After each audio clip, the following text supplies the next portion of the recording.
Sölicitör, or in this case, Sölicitör. And why I would say in a goofy way like that is because this one, coming all the way from Seattle, Washington, United States, is a Sölicitör with O and dots.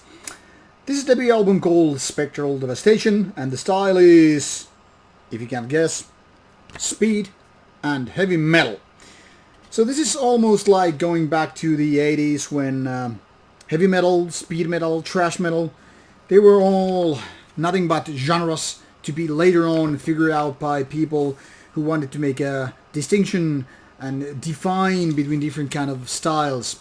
So lots of these elements here is something that probably will remind you of 80s new wave of British heavy metal, but also some thrash metal and obviously speed metal.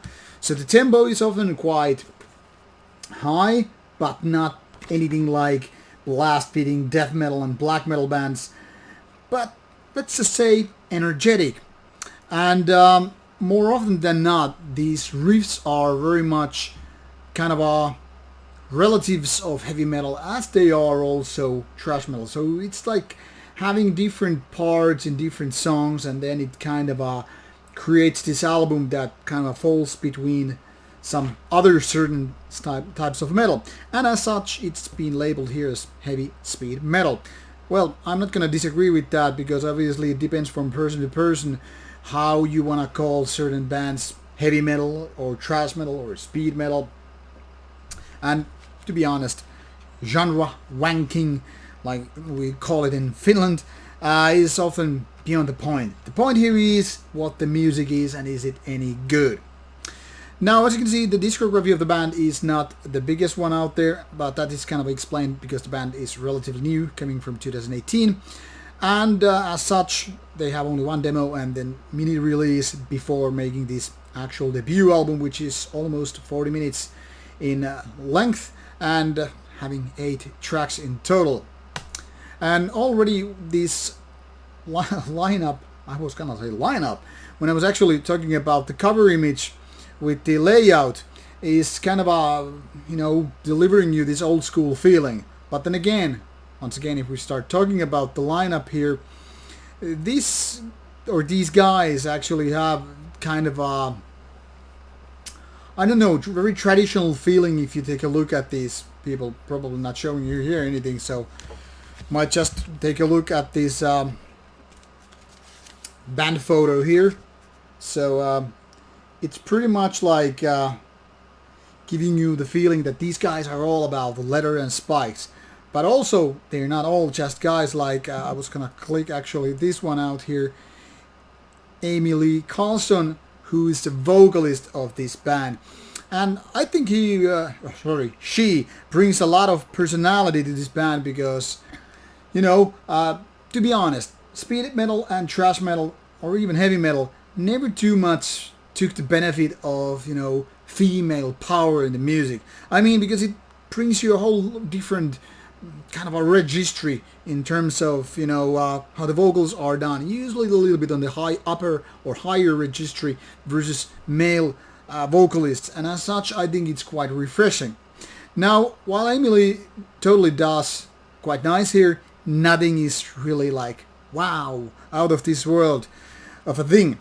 But the biggest flaw, in my opinion, with this album is that the whole songwriting here, with its very decent melodies, with its kind of energetic riffs and all, is that despite all this passion, nothing really gets moved here, because it's more like picking the different ideas and pieces inspired by whatever bands, and still it's more like kind of a lukewarm feeling. Now, don't get me wrong, this is very easy an album to listen to. I guess this is very much a soundtrack to some energetic summer road trips, or just drinking beer at park or whatever. And I could imagine the group here, totally doing a good show on stage.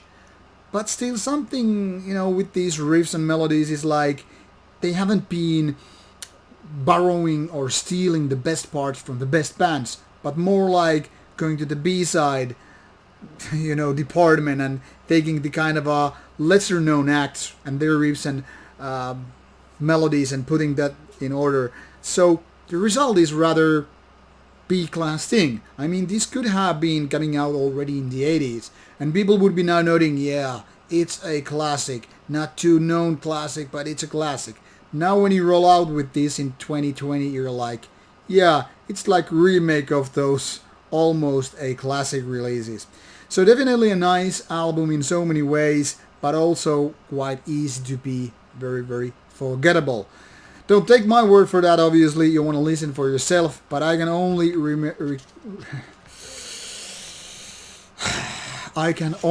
recommend this one to people who are hardcore, speed, thrash, heavy metal fans in the first place. So people outside those genres probably not gonna end up liking this one. Not too much, I would say, anyway. But give it a listen and you will know. Thanks for watching. Bye bye.